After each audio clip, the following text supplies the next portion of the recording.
Our topic is about the direct stimulus method for planned trust structures, right? A truss is a structure composed of striped elastic members subjected to axial force only. Yes, correct that the reality is not like this because a member may have subjected to bending moment, torsional moment, besides the axial force. But we neglect all of others' influence. In other words, this model is only valid for when the axial force is dominant. Okay, trust structures based on assumptions. All members of the trust are bar elements, and the members are connected by frictionless pins. I think this is also idealization because in reality there is always friction or even actually not pins. Okay, and we also assume that acceleral force act on the joints. So this is the assumptions to make the computation simple. Okay, if we want to analyze truss structure using the direct stimulus method, as usual, we have first to establish the global coordinates xy, and then we have to identify or give the labels for the nodes. This is node 1, 2, and 3. And also give the labels for the elements. This is, for this example, let's say this is element number 1, element number 2. And then the local coordinates for each element. This is local coordinate element 1, element 2. These angles gives the orientation of the members. Okay. Well, we can perform the analysis both using the direct stiffness by first neglecting the spots, that's DSM, with posteriori imposition of boundary condition, the SMP, or alternatively, we can apply the displacement boundary condition in the at the outset. That's I call direct stiffness method with a priori imposition of boundary conditions. Okay. So for this type of structure, for each nodes we have 2 degrees of freedom, 1 and 2. Why? Why each node has 2 degrees of freedom? Because actually these two represent components of vectors, displacement vectors. You know that vectors in 2D has 2 components, right? In X and Y directions. Okay, so that's the reason why each node has 2 degrees freedom. How many degrees freedom totally we have here? After we release the spots, we have 6. But we already know the values for D1, D2, D5, D6. That's zeros, right? They are 0. Only D3 and D4 are known. So we call that, well, this structure has 6 degrees of freedom totally, but the active degrees freedoms is 2. The number of active degrees freedom is 2.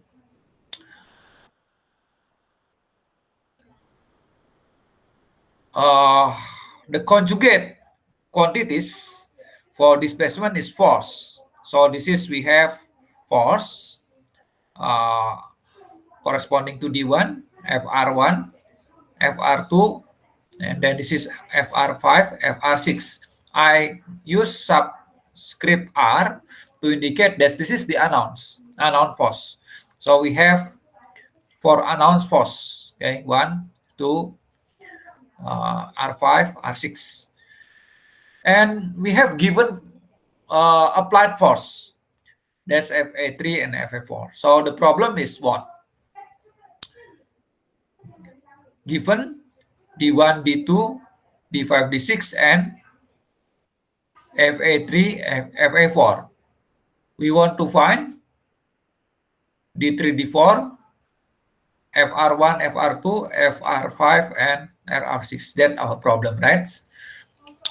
This is the trust problem.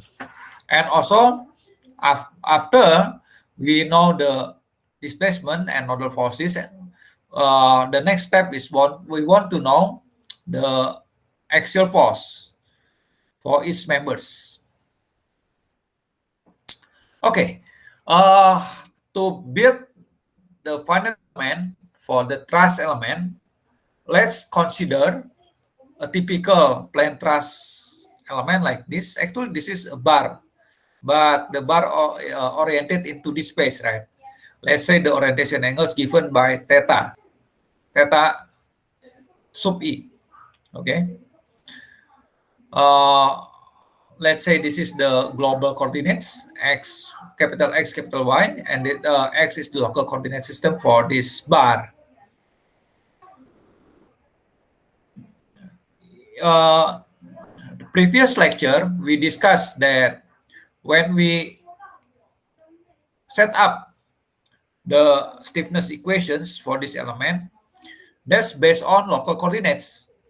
I mean that we define the degrees freedom, D1, D2 for local coordinates, right? And also this is the conjugate quantities FA1, FA2 for local coordinates. And for this bar, we have these equations in local coordinate. It means in these coordinates, we have this equation, or this is shortly like this. So this is the element stiffness equation referred to the local coordinate system. Okay. What we want here is we want to express the stiffness equation, the same stiffness equations, but not refer to the local coordinate system. Why? Can someone give me response? Why? Because later we want to perform Direct-Stirred method. Direct-Stirred method is a kind of summation. If we want to perform summation, of course we have to refer to the same coordinate system. That's the global coordinate system. So we want the relationship, the stiffness relationship, that's the relationship between the displacement and force, but not refer to the local, to the global. Okay, to the global. In other words, we want the equations like this. A stiffness matrix. This is displacement factors, but not refer to local, but refer to global. Okay, this is D1, D2, not in this direction. This is D3, D4. Okay, please notice, before we only have 2 degrees freedom for this element, but now we have 4 degrees freedom. Because for each node we have 2, right? We define horizontal and vertical for node 1, horizontal and vertical for node 2. Okay, horizontal and vertical components, I mean, both for displacement and for nodal forces. So we want these equations. The stiffness matrix refer to the global coordinates for element number E. This the vector of nodal forces. The vector of nodal displacements for element number E. This is the vector of applied nodal forces for element number E. Or briefly, we can write like this. Okay. So this is the idea. Before we perform assembling process, we should refer to the same coordinates. That's the global coordinate system. Otherwise, we cannot perform summation, right? Because it's referred to different coordinate system for its element. Okay. But the next question is how to obtain the stiffness matrix in global coordinates. Well, one way to obtain the stiffness matrix is by using transformation, coordinate transformation. Okay, that's I will discuss about coordinate transformation now. So the stiffness equations, that's K D equals F for each element, must be transformed from local to global coordinate system. Well, in order to have the transformation matrix, let's consider a factor. Let's say this is a displacement factor. Okay, a factor into this space. We can write the factors in terms of the components. The components with respect to local and global, right? Like this. The same factor we can write with respect to coordinate x. If we write with respect to coordinate x, we know that for associated with its coordinate, we have unit basis vector, standard unit basis vector. Okay, let me draw. I should take my electronic pen. Sorry.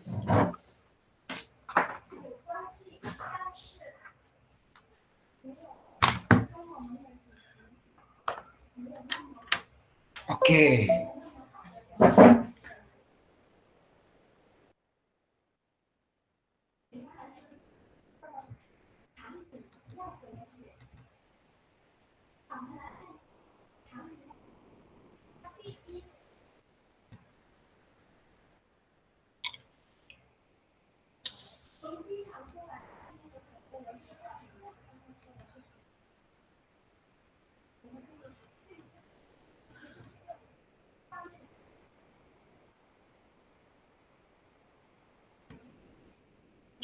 Okay, so we have unit basis vector here.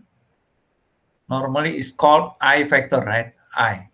So this vector D, we can write as like this one. Vector D is D, a scalar. This is a vector. So this is a scalar.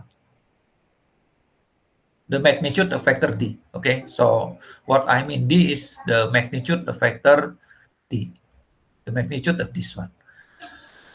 This is, we express the vector D in terms of local coordinate system.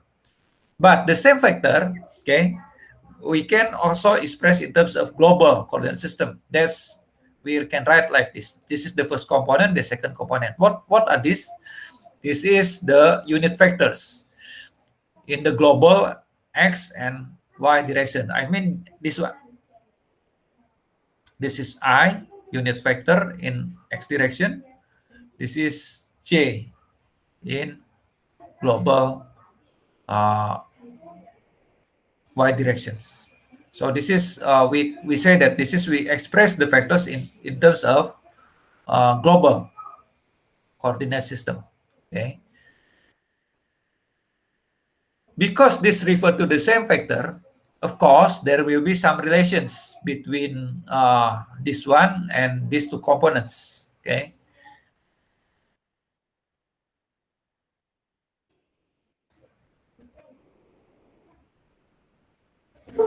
Let's take a look at this picture. D1, what is D1? Oh, it's the projection of vector D in the X direction, right? In the global X directions. Or we may say that D1 is D vector dot I. Dot product. Vector dot product. This is the vector dot product. Remember vector dot product? If we have two vectors, D and I, D dot I, then the result is the magnitude of D, the magnitude of vector I, cos the angles between them. The angles between them is theta, right? But the magnitude of D is just, I write this one. So this is the magnitude of this one. This is the bold, right? Bold, it means vector. This is not bold, italics. And bold and italics, it means the magnitude of D. What is the magnitude of I? Can you give me answer? I is unit vector. So what is its magnitude? Please give me response in order to check also the internet connection.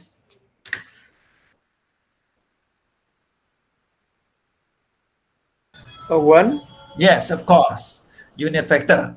By definition, unit vector is a vector whose magnitude is 1. So this is D times 1. I didn't write 1 here, just D cos theta. let me say that this is theta x. Theta x is actually this one, theta, right? What is D2? I can view that D2 is the projection of the D vector with respect to y. So this is theta y, right? The angle is theta y. So this is D dot J. But this is the magnitude of D. The magnitude of J is 1 cos theta y. But what is theta y? Theta y is this one.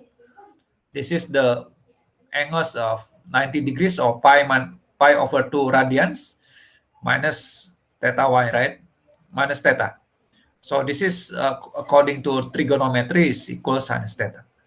So this is the relations, or just d cos theta and d sinus theta. Okay.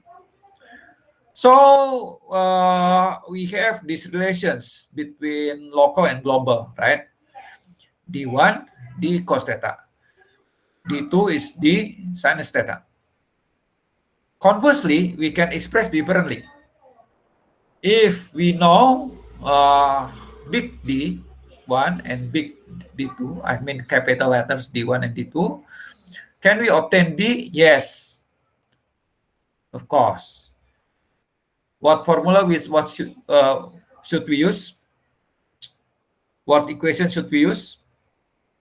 From these triangles, this is the right triangles, right? Right triangles, perpendicular triangles. So we can use Pythagorean theorem. Let's say the Pythagorean theorem says like this: D square equals capital D1 square plus capital D2 square, right? According to Pythagorean theorem. But what is D? I can write like this: D1 D square. Is this correct? I can write like this plus let me see. Okay, maybe wrong. I mean, I want to divide by D. Let's divide this equation by D. Small d. The equations becomes what? D1 by D, D1 plus D2 divided by D, D2.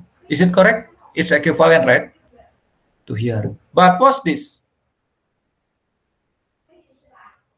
According to this, D1 divided D. Oh, that's cos theta, right? And then D2 divided D, sinus theta. So I can write like this. This is cos theta. This is sinus theta. Is it clear? So the relations between, if we know the global components D1, D2, and the orientation angle, we can calculate the local component easily by using these equations.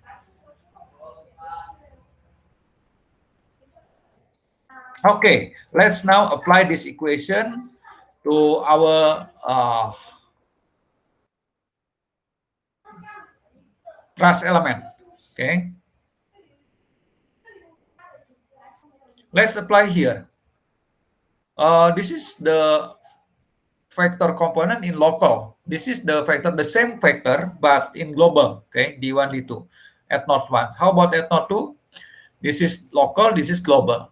What's the relationship between global and local? From the previous one, from here, this is global, this is local. So for this one, the relationship is given by this one, right? The global component, local component. Agree? Any questions? This is at node 1.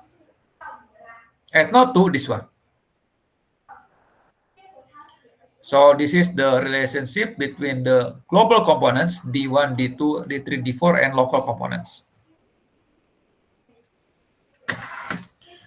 Any questions?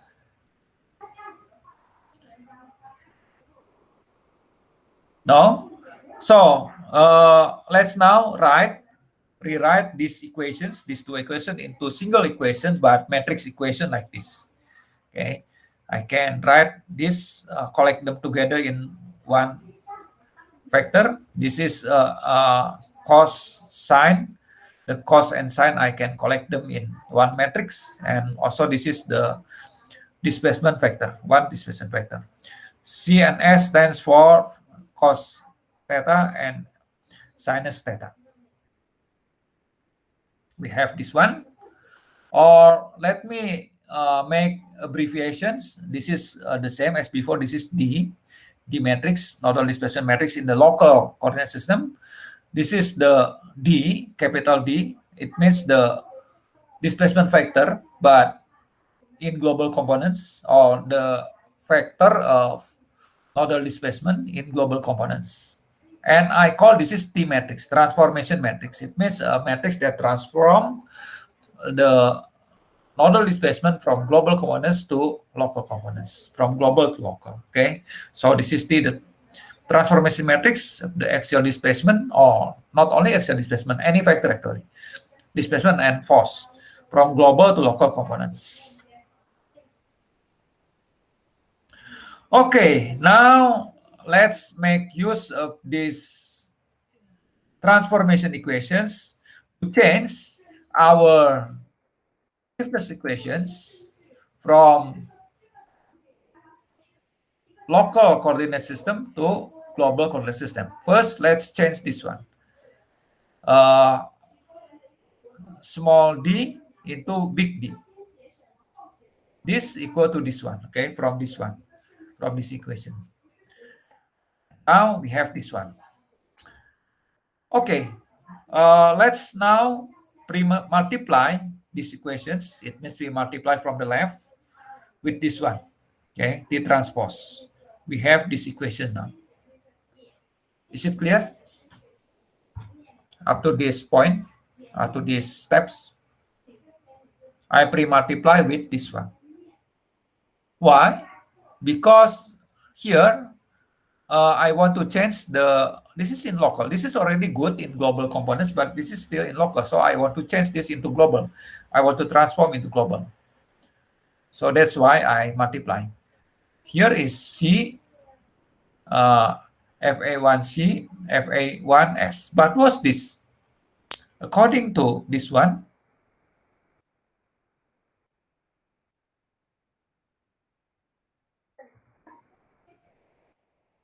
local component times cos theta.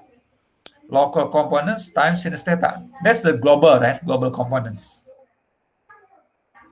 This is cos, this is sinus. Become global components. So this is the force, but in global components for node 1. This is the force in global components for node 2.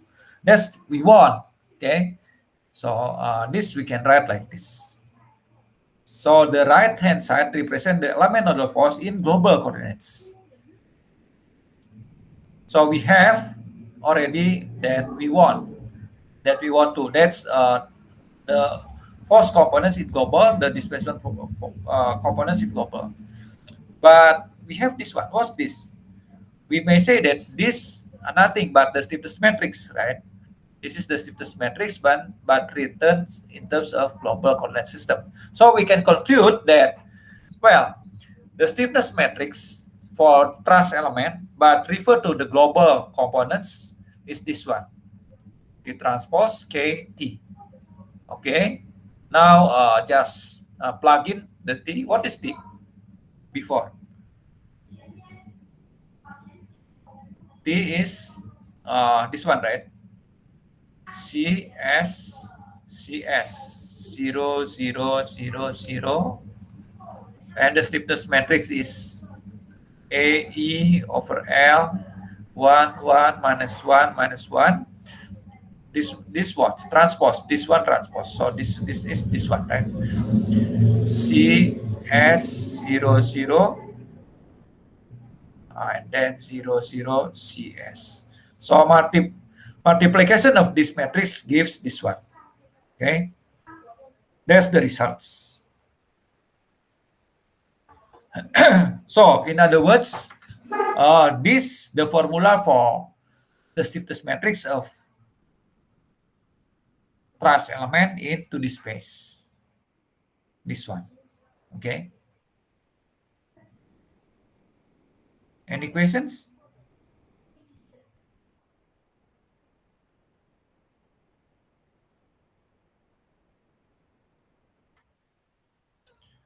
Okay, let me ask you further. Does this stiffness matrix satisfy the properties that we discussed last week? What's the first property? Please, can you remember the properties of stiffness matrix? The first property is, come on, please tell me. Symmetry. Symmetric, is it? Yes, right? Symmetric. And then positive diagonal? Yes, because square, right? At least zero, at least zero. Never be negative. Non-negative diagonals. What else? Is this singular? What's the rank? What do you think about the rank of this matrix?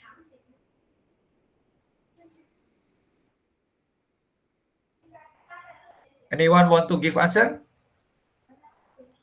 2. What's the rank? I think it's 2. 2? Less than that. Only 1. Later I will show you in MATLAB, okay? By examples. Well, what's the usefulness of this matrix?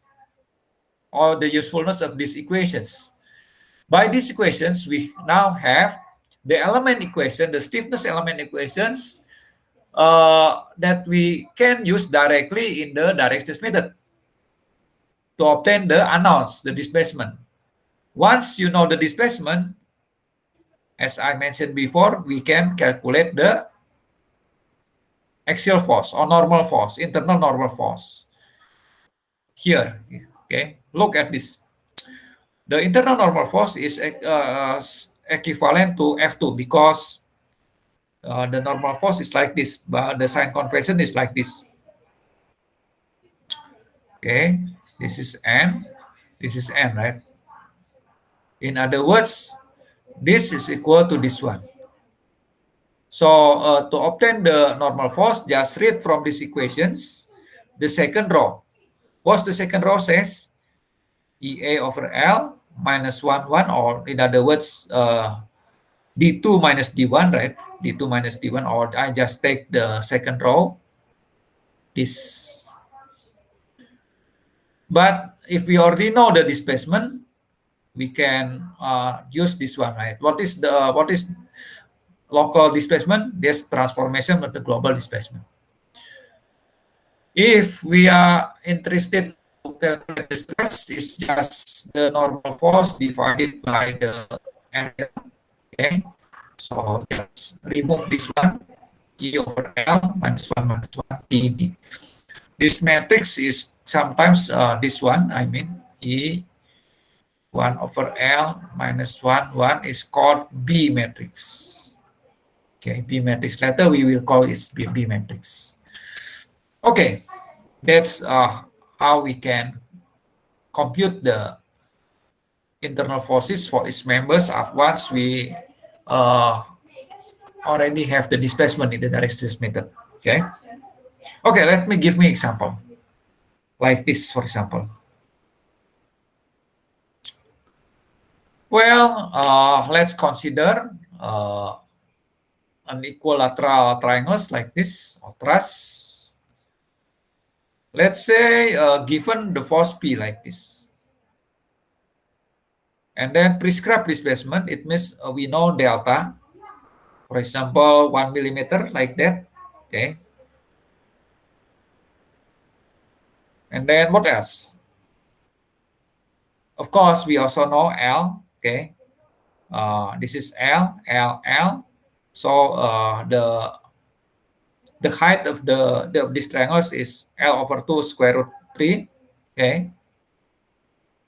And then what else? we want to know the member forces, we want to know the support reactions, we want to calculate also the force that we need to make this happen. I mean to make the displacement delta delta.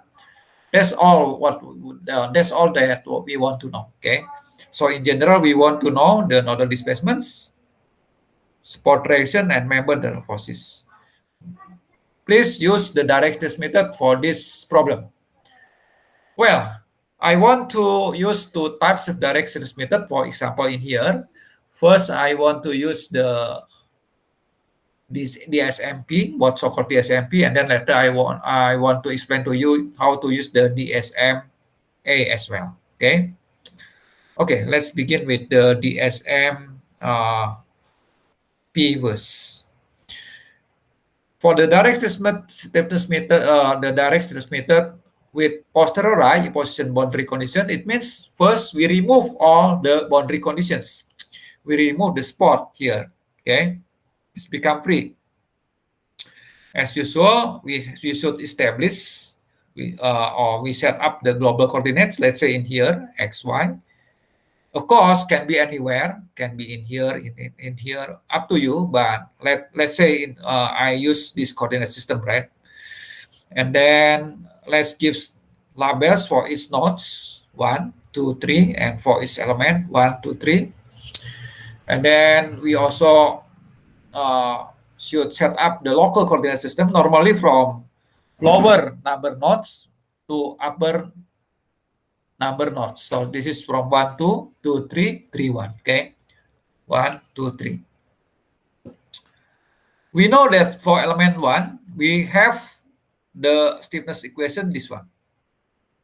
This is K, D, F, A for element number 1. This is not to the power, but just indicates element. This is not square, but this is for element 2, this is for element 3.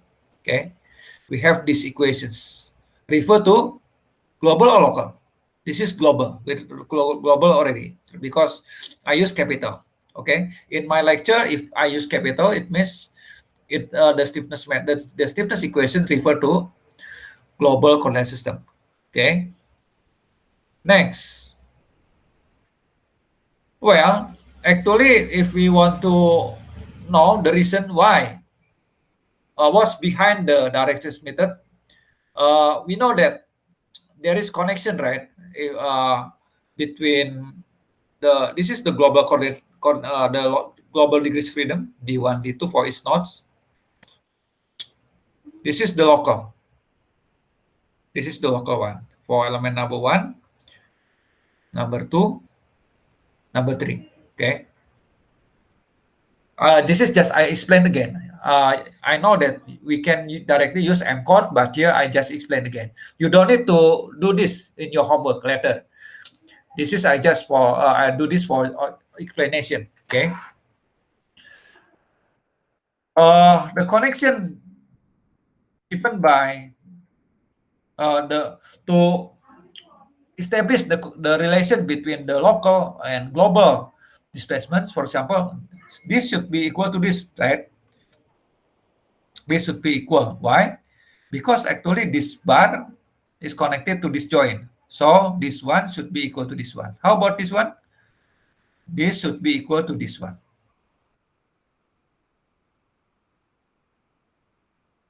And how about at node 2? Of course, this one should be equal to this one. Okay. And this one should be equal to this one. This information is given by the MCOT as usual. Okay. So this is the member code for element number 1. Okay. It means 1, 2, 3, 4. Why? Because this is 1, 2, 1, 2 is connected to, 1, 2 global is connected to 1, 2 local here. So here I write the global, 1, 2 global, it means it's connected to 1, 2 local. And 3, 4 global, it means this one is connected to or the same as 3, 4 local for element number 1. I can write this one. Okay. How about element number 2? The information for element number 2 is in the column 2. 3, 4 global is connected to 1, 2 local. It means here 3, 4, right? Because this is 1, 2 local is connected to 3, 4 global. And this one, 5, 6 global connected to 3, 4 local. Okay. And then for member number 3, here, 1, 2 local is connected to 5, 6. 5, 6 global, this is 1, 2 local. This is global, local. Because here we have global, local. Is it clear? Any question regarding the M code? So this M code gives information regarding the compatibility or continuity of the displacement between the displacement at the member ends, element ends, okay, and the join, okay, then the continuity or the compatibility of the join displacements. Any questions? Is it clear? This is important. If you confuse in how to write this, you have to be very careful, right? Because if you write this code incorrectly, the subsequent computation will be incorrect. So this is very important for assembling process. After write this matrix, as usual, what should we do? We calculate stiffness matrix for element number 1. What's the stiffness matrix for element number 1? Use this formula. Okay, use this formula. We need to know the orientation angles. The orientation angles for element number 1 is the theta is what? 0, right? Theta is 0. So because theta is 0, for element number 1, theta is 0. So the cosine of 0 is 1. The sinus of 0 is 0. So I just substitute this into these equations, into this matrix. So this becomes 1, 0, 1, 0. This is becomes 0, 0, and so on. Okay. So that's the element stiffness matrix for element number 1. Any questions?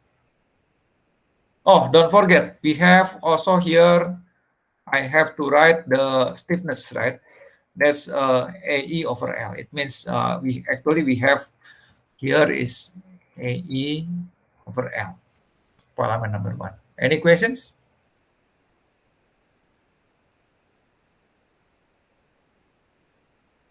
How about element number 2? What's the orientation angles?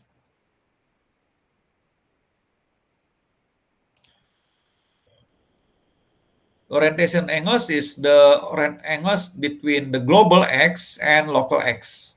This one. What's the angles? Pi over 2 plus pi over 6 radians. Okay. And the cos of theta for this one is, I can just project this into this, and we see that this is 1/2, right? Minus 1/2, because the opposite to x1, to the x here, okay? And the projection of this one with respect to y is 1/2 square root 3. So that's the cosine and sinus of for element number 2. And I just plug in into these equations. Okay. This question, and this is the results. Of course, will be symmetric, so I don't have to write all, right? Any questions? How about element number 3? The same. What's the orientation angles for this one? The orientation angles, this is x here. Or maybe I can write like this. This is minus pi over 2 minus pi over 6. So gives the sinus is minus 1/2 square root 3. The cosinus is minus plus or minus 1/2. I just plug in these results to the stiffness equations, the stiffness matrix, and that's give the third one. So this is the stiffness matrix for the third element.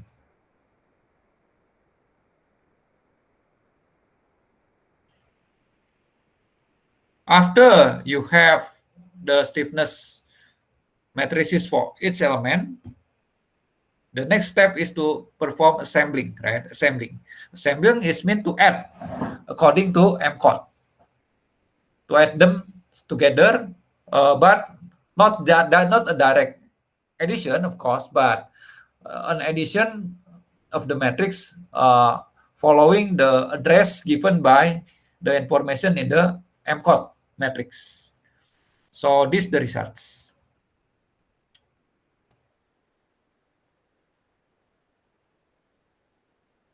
Okay, this the results. Please note that the diagonal is always positive. Okay, should be positive, no negative. If somehow you have negative diagonal, it means there is something mistake in your computation. Okay, so a kind of check, a kind of quick check. Any questions up to this point? So this is the complete stiffness matrix for the structure, right? We have these equations, stiffness equations. How about the displacement factor? D1, D2, 0, because we know from the picture that this is actually the problem is like this. Okay, D1, D2 is 0 because this is hinge. How about D3? Unknowns. D4 is 0. Okay, how about 5 minus delta? This is unknown. So how many degrees freedom for these structures? Can you give me answer? How many active degrees freedom, I mean? Or total, how many degrees freedom? 2. 2 active degrees freedom. But totally?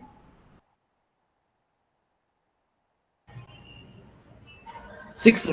6. Yes. This structure has 6 degrees freedom. Among them, 2 are active. Okay. The active one is this one. And this one. This is given, but not 0. Given, but not 0. That's called non-homogeneous boundary conditions. This is homogeneous boundary condition because given and 0, right? Okay. So we can write the degrees freedom like this. D1, D2, 0. D3 is unknown. D4, 0. D5 is minus delta. D6 is unknown. So 2 unknowns. We says that the problem is the problem of 2 degrees freedom. How about the force? Which one is unknown? Support reactions at node 1 and node 2. Okay, let go back to the picture. Okay, this is the unknowns, right? This is also unknowns. 1, 2, and 4, right? And 5. This is unknowns. Because here is the fact. If this is given, of course, the force becomes unknown, right? If the force given, the displacement become unknowns. So we cannot specify a problem with force and displacement at the same location, as I mentioned before.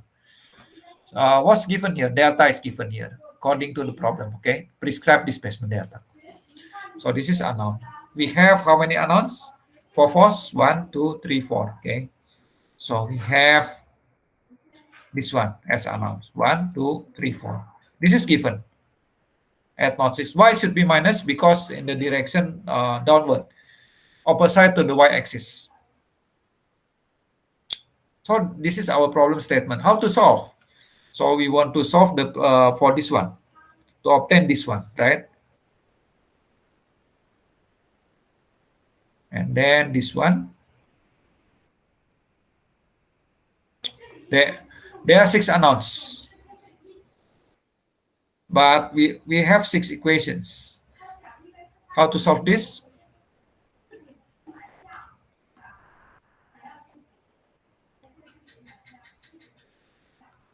Well, because this is 0, the first column we can eliminate, right?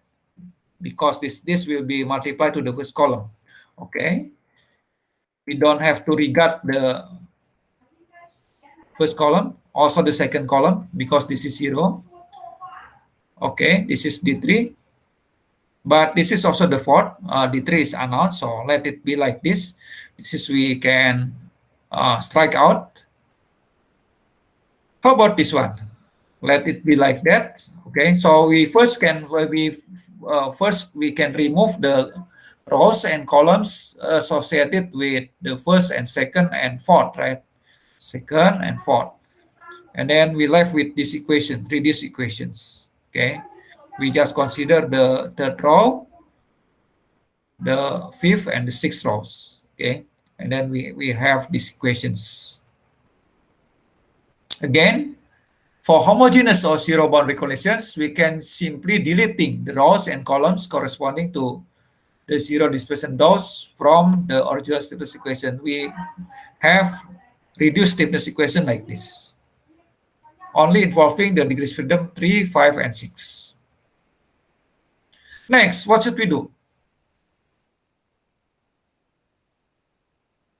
Well, first we can consider the rows and columns associated with the announced, the displacement as announced. So this is the first rows of this one, the third rows of this one. Okay. Okay. Considering the third, this one, and 6 rows of original matrix, or the first of and third from this matrix, we have this one. Okay. It's from the first row, but how about this one? This is minus 1/4 minus this is 2/4 multiplied by minus delta. I put here.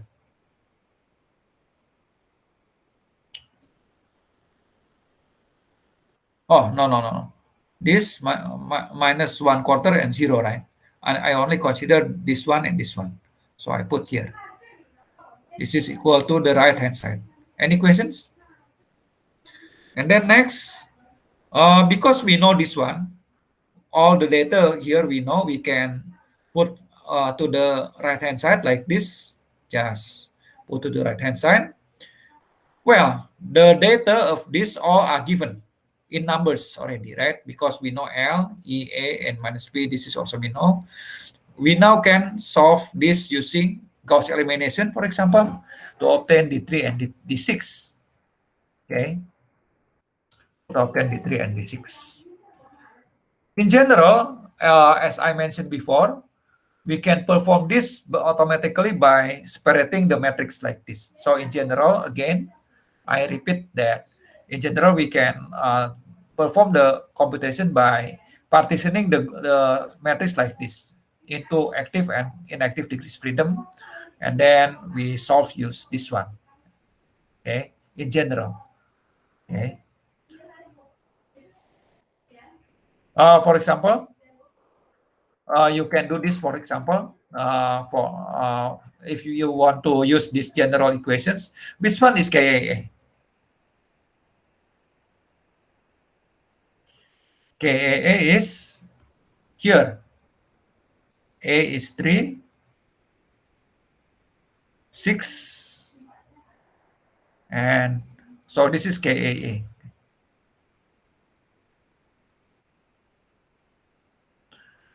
5/4 a quarter, square root 3, and 6/4. Okay, that's KAA. This is D3, D6. Okay, so, that's the same as this one, right? This one. This is the general formula. Actually, this is suitable for programming in MATLAB. What I did before is just manual, right? By striking out one by one of the columns and rows. But this is for automatic computation in MATLAB. I think I don't have to explain by examples, right? I think this because this is suitable for programming. Okay, so solving these equations, we obtain the displacement D3 and D6. This one, okay? So this is the contribution of the force. This is the contribution of delta. Any questions up to this point?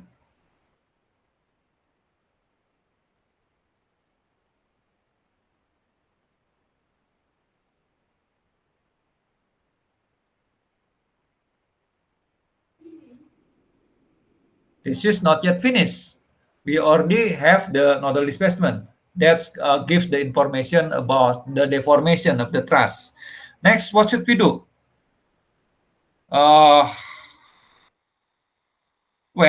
After we have the displacement, we want also to have the support reaction. What should we do? Just because we already know the displacement. Okay.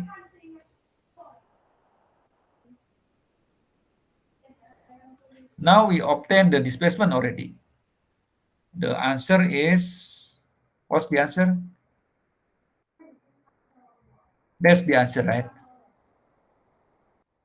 The next step is how to obtain, for example, FR1. Oh, it's easy. Just use the first equation. So 5/4 of 0, of course 0, not useful.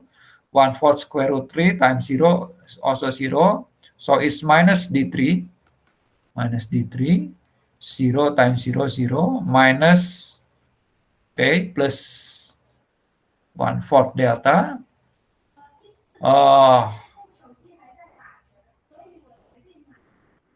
Minus 1/4 square root 3 D6 equals minus, sorry.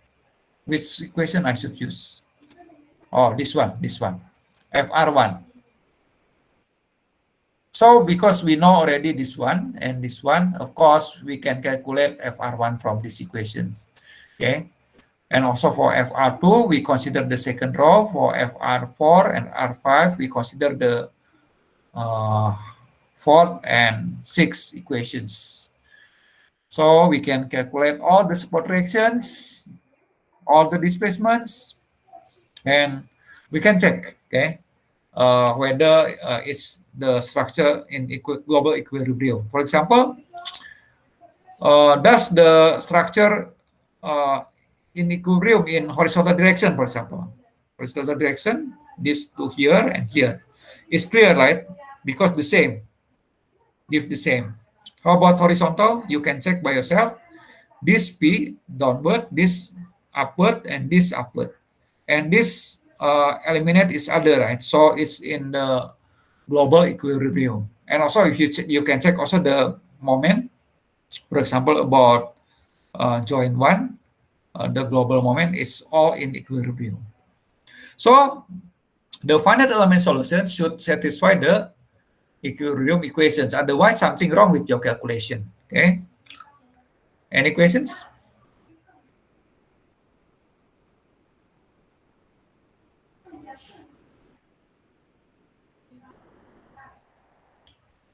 Not yet finished because what not yet known up to this point?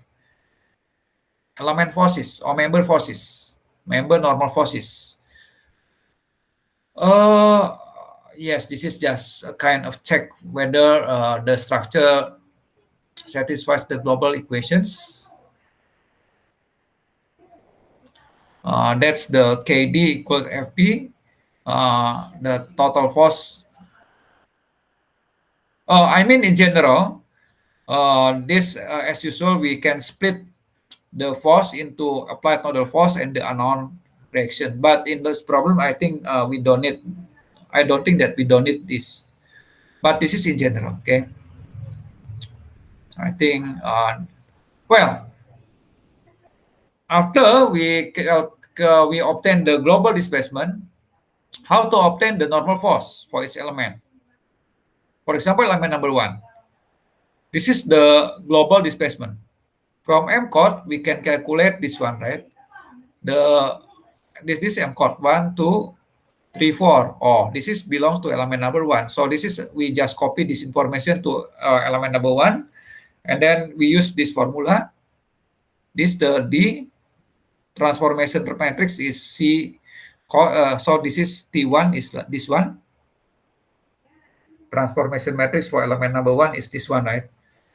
The cos of element number 1 sinus 0, 0, 0, 0, cos and sinus. And for element number 1, it's 1, 0, 0, 0, 0, 0, 1, 0. And we can calculate the stress normal force for element number 1. Similarly, we can calculate for element number 2 and 3. So this is the DSMP for 2D truss. Any questions? Okay, let me take a break moment.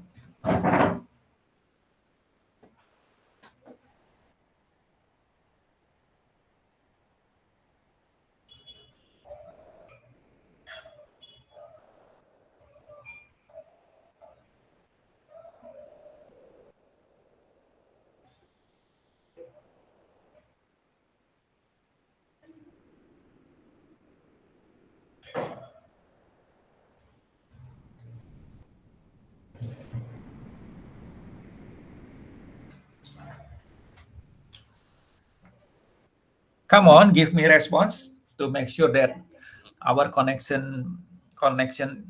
connection is going well. Any questions?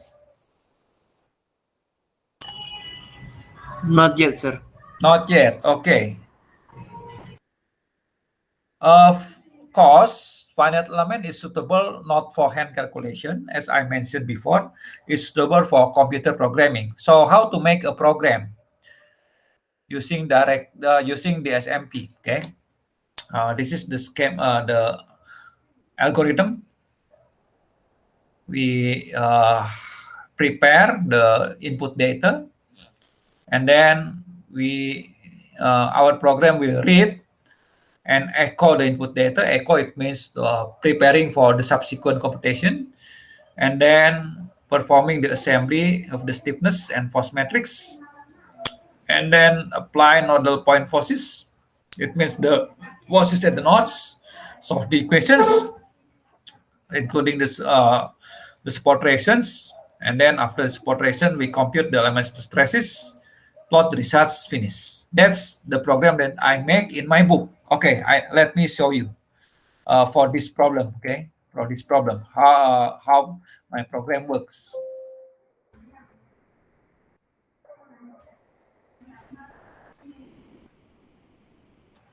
In MATLAB. First, my program can read Excel from Excel. So I prepare the Excel file for calculating the truss problems. This is the title. The degrees freedom is 2 per node. This is just for controlling the plot or not plot. I will not plot. This is actually can be 1 or 0, but I will not plot at the very beginning. Okay. Later, I will plot the output. And sparse, I will discuss later. Okay. The nodes. This is the coordinates of node 1, 2, and 3. For this problem, I refer to these coordinates.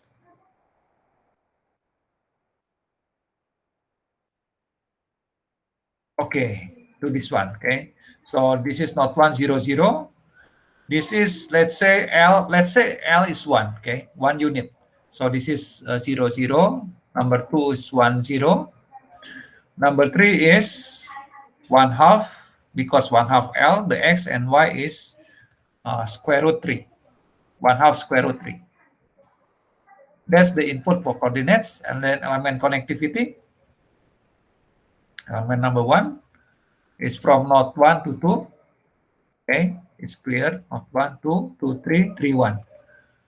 1, 2, 2, 3, 3, 1. All the elements made from the same material. So this is the labels for materials here.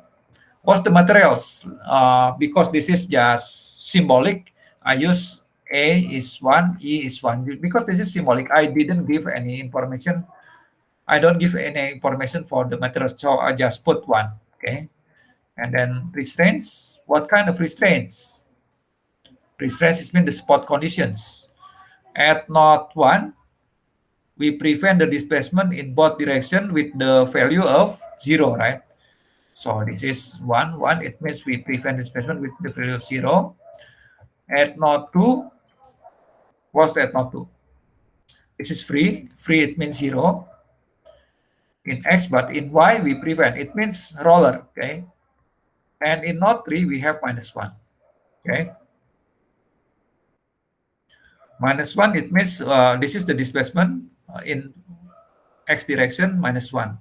But at this moment, let me just see the influence of the force. So, okay, let put this 0 without displacement, okay? Just check one by one. Later, we will see the influence of the displacement. How about the loads?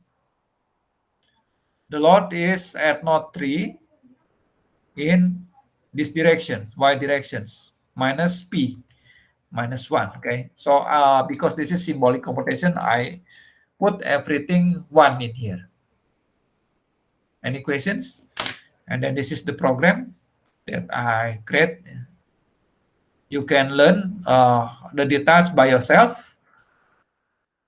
And then I hope later in your homework, you can use this program to solve first manually and then check, okay? Use this program. It's included in my book. Oh, but this is the SMA, right? Sorry, this is based on the SMA. Do I have another program using the SMA? I think yes, not here, but maybe another program. I have 2 different versions actually. Sorry, not that one.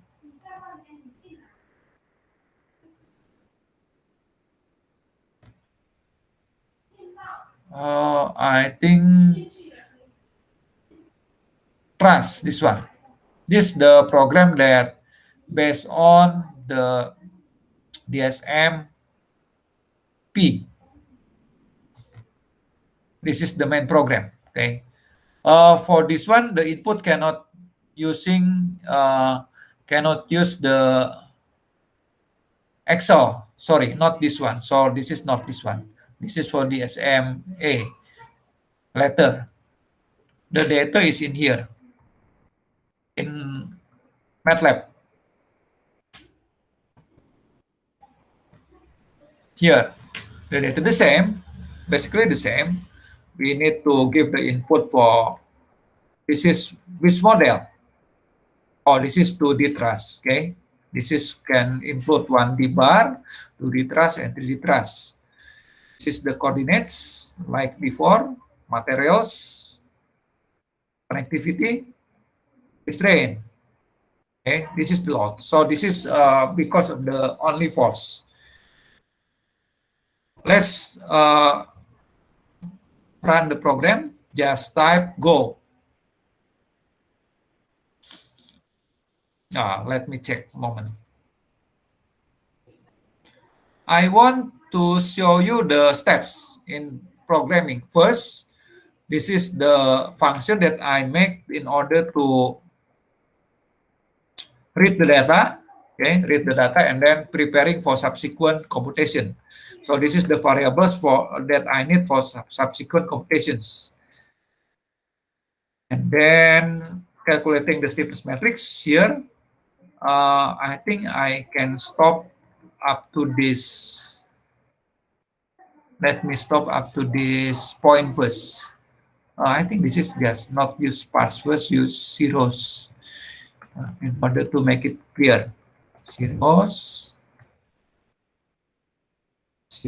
Okay. You know zeros? The command of zeros what? For what? Anyone knows? To create a matrix of zeros, right? With the size of this one. Number of structural variable. All this is the number of degrees freedom actually. Okay. And then the results will be, let me stop the program up to this point first. I mean, up to this point in order to investigate the stiffness matrix. Okay. How to stop? Just type return. Okay. Return. Okay.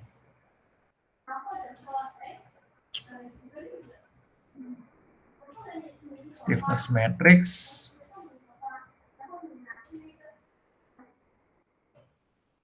And then I want to show you the stiffness matrix for each steps. So let it, I want to open this one. Okay. Let's go.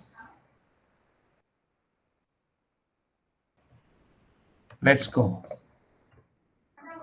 Okay, can you see the results? This is the stiffness matrix for number 1, number 2, and number 3. Because of this, okay, this comment, okay. So this is the stiffness matrix for element number 3, okay. I mentioned before that the rank of the stiffness matrix is 1. The question is, does MATLAB agree with me or not? Let's check. Rank of K3.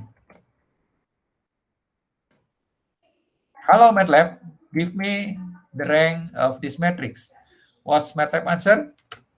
Oh, it agrees with me. What do you think? Why? Why should be 1? Can you give me answer?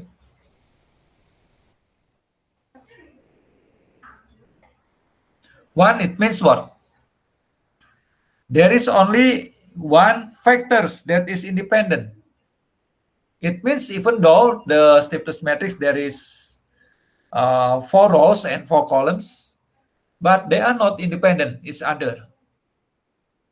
Only one independent, okay? It means we can remove 3 and then only one independent. Why? Even though the size is big, 4 by 4, the rank is only 1. Because it's connected by 3 equations, right?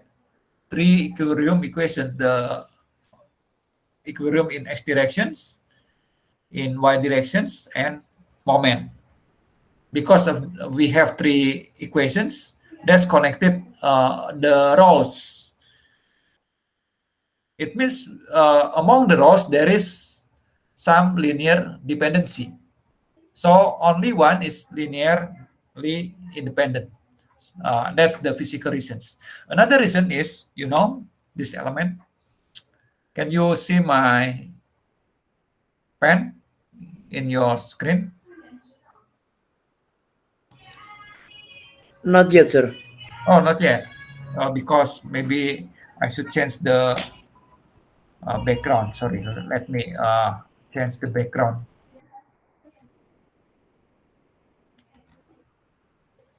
Maybe because of the background, I should set up how to set up the background.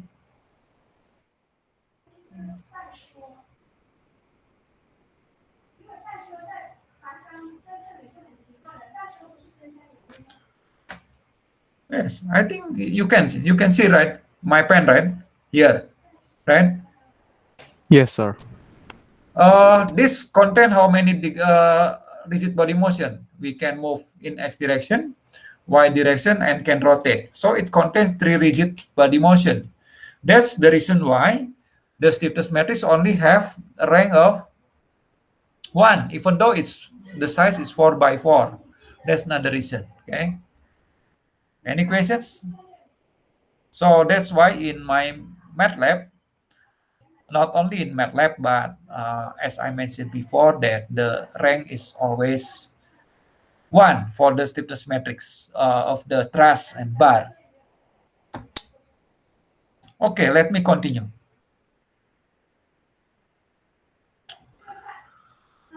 Well, this is the stiffness matrix for element number 1, 2, and 3, and then the assembled stiffness matrix is this one. Okay, let me return this one to this one.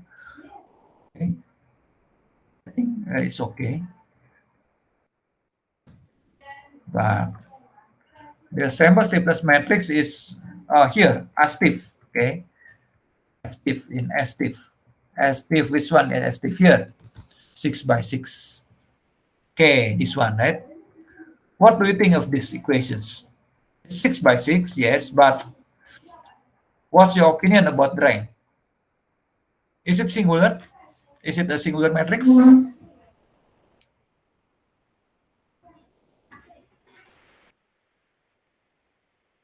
What's your answer? Is it singular? Singular it means doesn't have inverse? For sure, yes. For sure, yes. Should be singular because without spot, right? Without spot. The structure is without spot. This is the SMP. Don't you believe me? Okay. Just ask MATLAB. How to check whether it's singular or not? Determinant, right? Determinant of the big K or assembled stiffness matrix. Assembled stiffness matrix will be 0. For sure, 0. But how about the rank? Can someone give me answer? What's the rank of this matrix? Should be less than 6 because singular, but how many?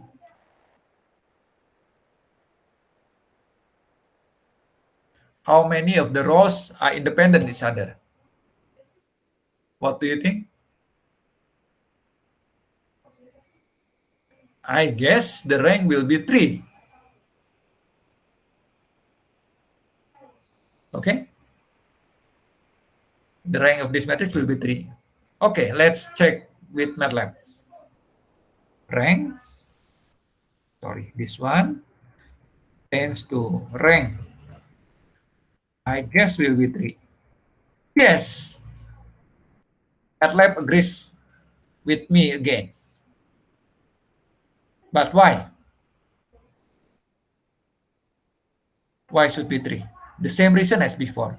This truss, I remove the spot, so it can move like this, okay, can rotate freely, okay. There are 3 rigid body modes. Is it clear? Yes, sir. Okay, let's continue with the program. Once we have the stiffness matrix, what's next? I think I don't need this. And applying the force. Let's not use parts but zeros to make it clear. Actually, sparse is just to make the MATLAB more efficient, right? But I think I don't need that for this problem. And then partitioning the matrix here. This is partitioning the matrix according to active and inactive degrees freedom, KAA, KAP, and so on, okay? And then you can see the rank of the matrix here. I check the rank. The matrix A. I think let's go up to this point, okay? I mean, stop up to this point. Then go. and then let it go. What happened? Error using zeros. Oh, something happened. Where? 960. 960.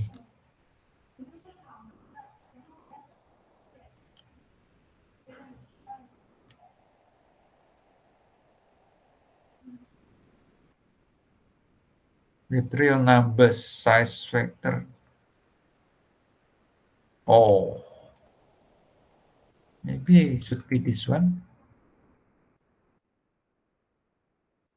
What is point?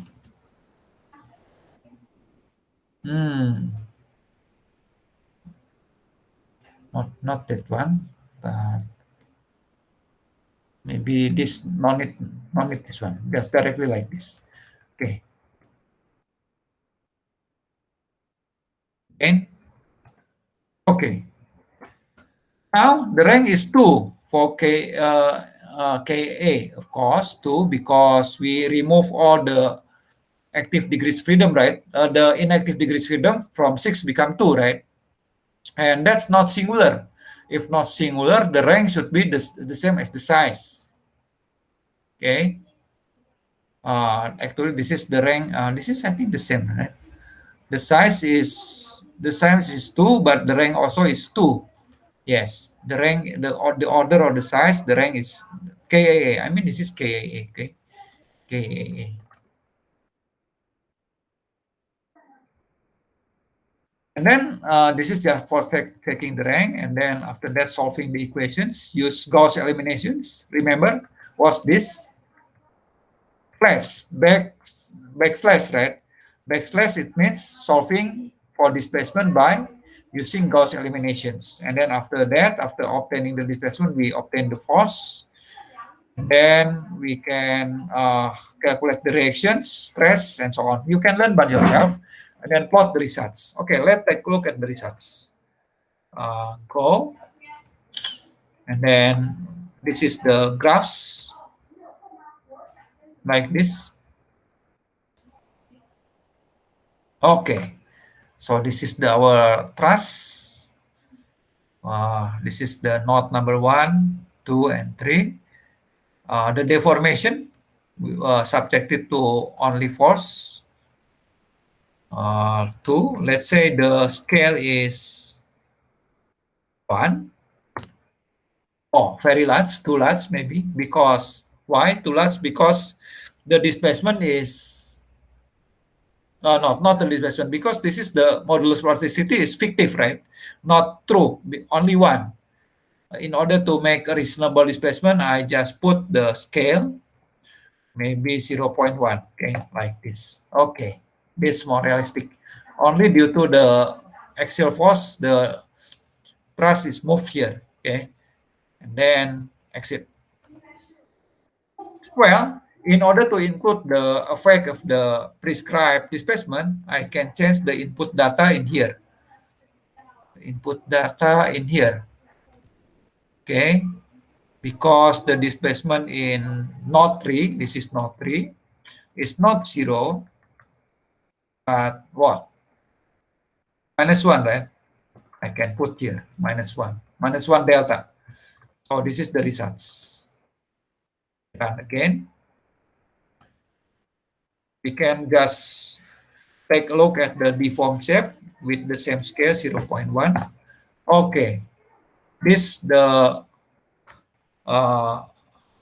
deformed shape because of the loadings P and minus delta. Delta to the left, okay? Well, that's what we can do with software, okay? We can easily compute not only this truss, but very complicated truss.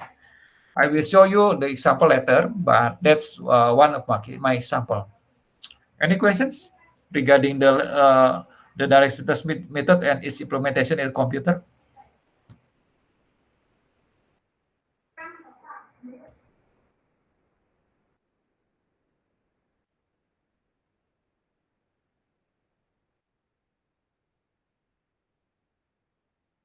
No?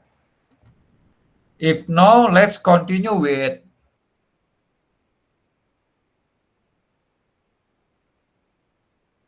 the direct test method. How about the direct test method with a priori imposition of boundary condition? A priori means at the very beginning, we apply here, okay? We don't remove the boundary conditions. Let it be like that. This is more efficient, right? Of course, the M code we should change.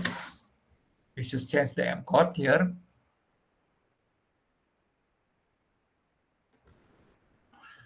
For number 1, we give the 0, 0 for inactive degrees freedom. It means indicate that this is inactive, connected to inactive degrees freedom. Let's give number for this is 1, 1, and 0, right? Because this is the vertical is inactive. Any questions for this one?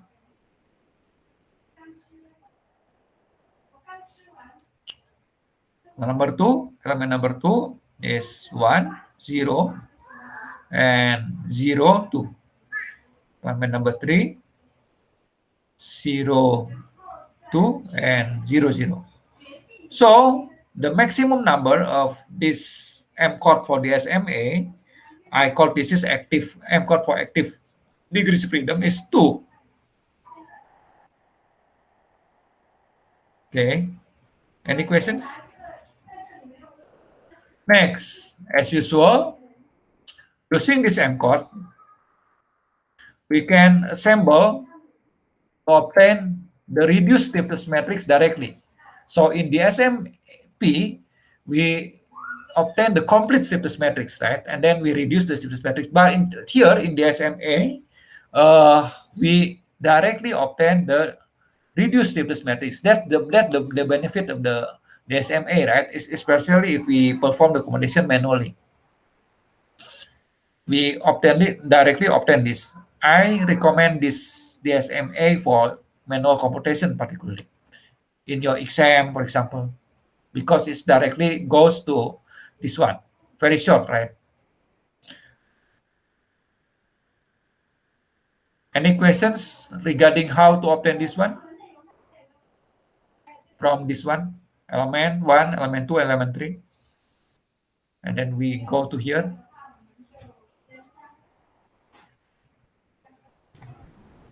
No, sir.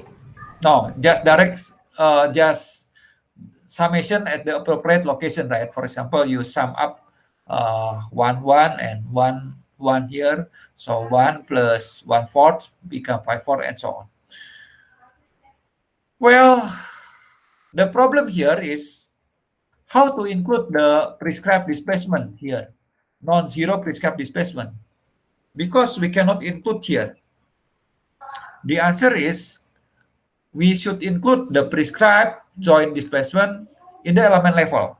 So you see, joint 3 moves, but joint 3 involves the motion of element 2 and element number 3, element number 2 and 3 here, okay? If this moves, this also moves. So we should consider element 2 and 3. Element 2, we have these equations. Local equation, I mean element equations, right? This is stiffness matrix for element number 2. This is nodal displacement vector. This is force. Unknown force, still unknowns. What we know is what? At element 2, this is 0, 0, yes. No. 1, 0, right? 1, 0. This is the unknown, D1, D1, 0, and this is what? Minus delta and 2. So we write here. D1, 0, minus delta, D2. This is the unknowns, displacement. This is no, we know already. So the technique is to make this all 0, homogeneous. How to make this 0? Just bring this one to here, to the right end. But this associated with third column, right? Third column. So we just multiply this with the third column.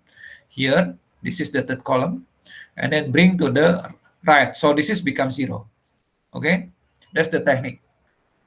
So make it homogeneous by bring the influence of the nodal displacement to the right at the element level. Also similarly for element number 3, because this joint connected to element number 3, right? Here, element number 3. Consider the element equation for number 3 and bring to the right. And then this is the results. For element number 2, we have, I call this equivalent nodal force due to prescribed displacement, F delta. For element 2, this one. Okay, so I call this the equivalent nodal force due to prescribed displacement. This one. For element number 3, the same. We will obtain this one. Okay, if you do the same thing. I don't show here, but there is in my book. Okay, you can refer to my book. This is in element level, but in global level, how about in global level? Just assemble this force, this equivalent force, using M code 1, 2, and 2. So 1, just copy this one. 2 is cancel each other, right? Because this is 1/4 square root 3. This is minus 1/4 square root 3. So cancel each other, become 0. The unit is in delta EA over L, or EA delta over L. Any questions? In summary, the influence of the prescribed displacement is included in the force, equivalent nodal force, due to displacement. Okay, this is equivalent nodal force due to prescribed displacement. Both in first in element level, and then we assemble into global level. So we have these equations.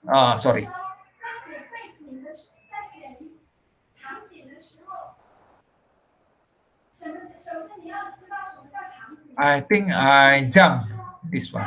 Actually, from this we can obtain the same equations. Later we will have K, D, plus P plus this one. Okay, and then we will obtain the displacement. From the displacement, we can obtain the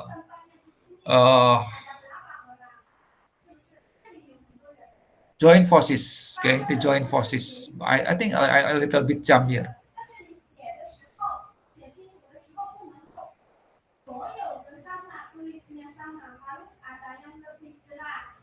And support reactions. Yes, I jump here, but the details is in my book. I mean, I should write actually. Sorry. Finally, we have these equations. K, this one. Okay, this is K. Okay, this is unknown displacement plus F due to P due to the nodal force plus F delta. Then from this, we obtain this one. From this one, we can have the nodal displacement for its element. Okay, this one. Nodal displacement for its element. But now we already know this one, right?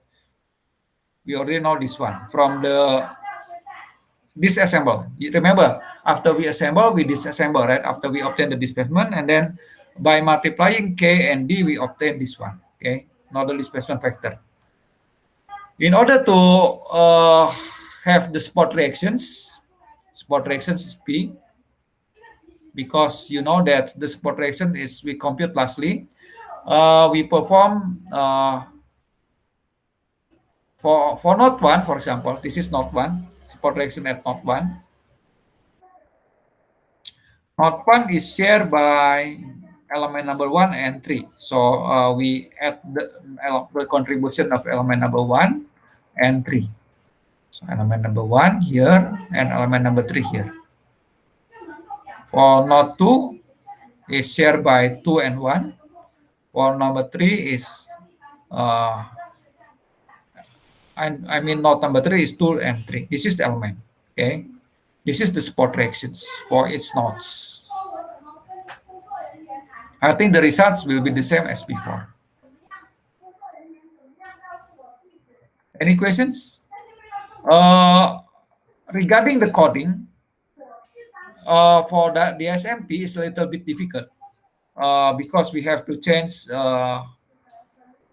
the M code and also we should define the how to assemble the stiffness matrix. But I will not discuss the details of the coding. If you are interested, please just see my MATLAB codes, okay, directly. Okay. Any questions regarding these examples? So in summary, we have two alternative methods. We can use DSMA or DSMP for solving the same problem.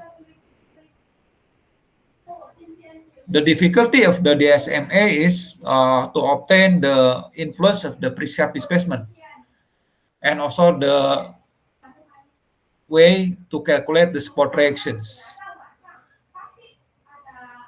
The programming is more complicated but more efficient. Computationally is more efficient. Okay.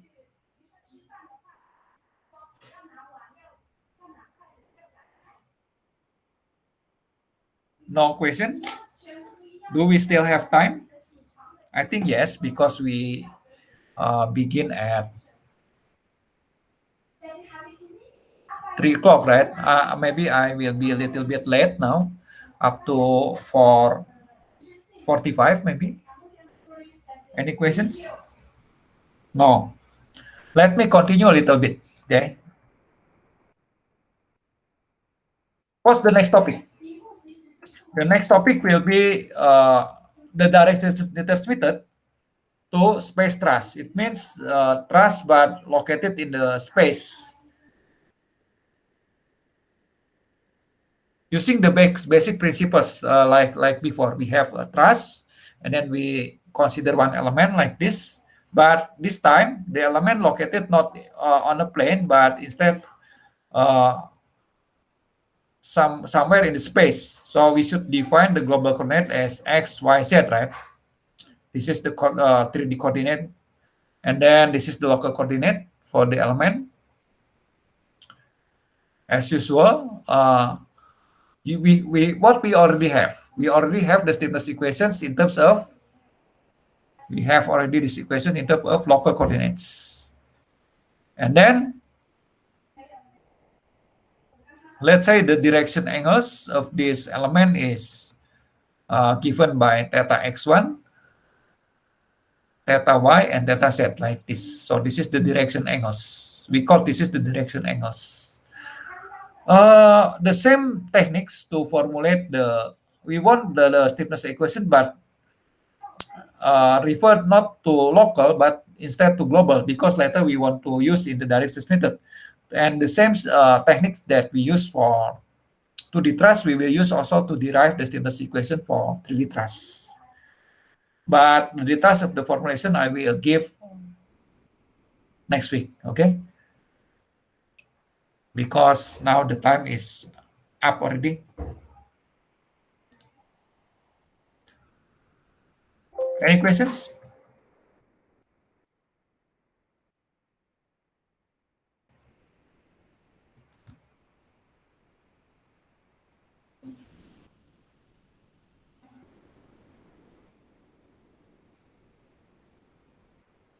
Miss Angeline, are you the one who usually fill in the attendance list? Yes, sir. Okay. Please fill in the attendance list. Okay. But any questions? So, direct test method is the implementation of the finite element method. I mean, most finite element program works based on the direct test method. So it's essential for you, if you want to seriously learn finite element method, to be familiar with the direct test method. Actually, in the past, I didn't teach direct test method because it's already included in another subject. I just talk directly about finite element formulation, but I found that students still confused about the direct test method, so I should explain in details, in enough details.